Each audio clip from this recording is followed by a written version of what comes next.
बाकी लोग ध्यान इधर रहेगा। देखो तुम्हारे सामने क्वेश्चन था कि 1 + 6 + 11 + 16 और dot dot plus x equal to क्या था 148 है ना।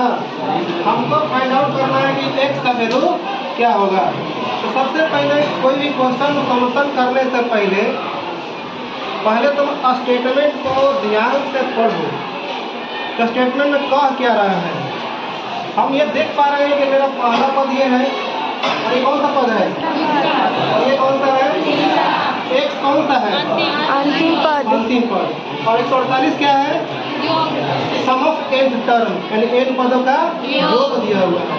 ये अंतिम पद नहीं है, अंतिम पद ये है। तो हमें करना क्या है, जब a दिया हुआ है ठीक निकाल सकते हैं जी। यस। और योग दिया हुआ है, ध्यान समझना। ये कितना हो गया ध्यान समझो तो समझदार बताओ। डी कितना हो जाएगा 6 माइनस बताओ एसन कितना हो गया 100। हमें पता है फॉर्मूला होता है एसन इक्वल टू n/2 क्या होता है 3। बताओ एसन क्या दिया हुआ है 100 n/2 ये कितना हो गया 1 - 1। डी क्या दिया हुआ है 5।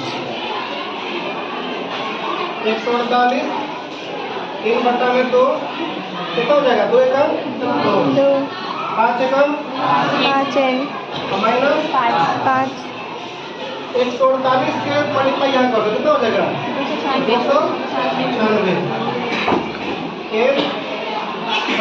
कितना हो गया 3 मल्टीप्लाई करो क्या हो जाएगा 5 - 3 है और इधर क्या है 296 क्या हो जाएगा। अब इसको क्या करेंगे फैक्टराइज करेंगे थोड़ा वो करना है कितना करना है कितना 40 और 37 है।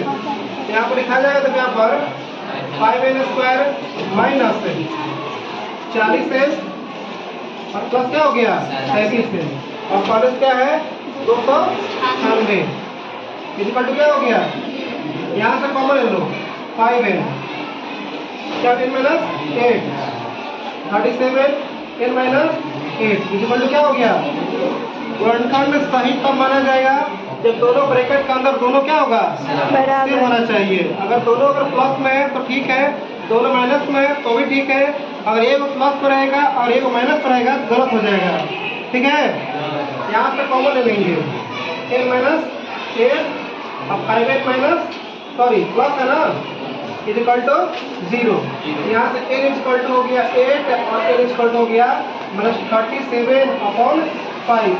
तो तुम लोग याद कर लो एपी के टर्म में कभी भी n का वैल्यू नेगेटिव फॉर्म में नहीं होता है। याद करना n का वैल्यू जो होता है या तो तुम्हारा डेसिमल फॉर्म में भी नहीं होगा, फ्रैक्शन फॉर्म में भी नहीं होगा और नेगेटिव फॉर्म में भी नहीं होगा।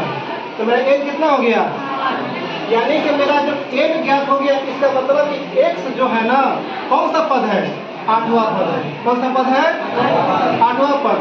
यानी हम लास्ट लिख देंगे कि 8वां पद इक्वल टू करना क्या होगा a + 70 मतलब a कितना दिया हुआ है 1 और 70 कितना मेरा गया है 5 यानी कि 7 × 5 = 35। अब 10 से कितना हो गया 36।